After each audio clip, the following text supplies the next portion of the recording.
Dragi prieteni, vă salut! Uitați-vă ce cadou am primit eu azi de la Italia, de la un băiat pe nume Nicolai. Mi-a făcut așa un cadou foarte plăcut. Uitați-vă și cu mult mai mică ca a mea, mai ușoară, mai performantă.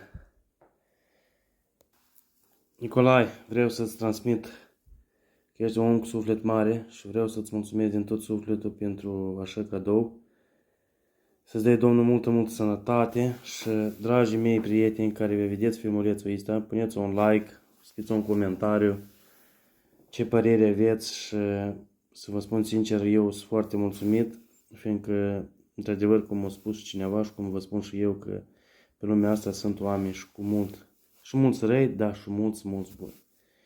Mulțumim frumos din suflet, Nicolae, te cuprind multă sănătate ție, familia ta și, dragi prieteni, vă rog frumos, dacă prețuiți ceea ce vedeți acum în filmulețul ăsta ce ați văzut, scrieți un comentariu de bine pentru Nicolae. Vă mulțumesc frumos, o zi frumoasă. La toți vă doresc.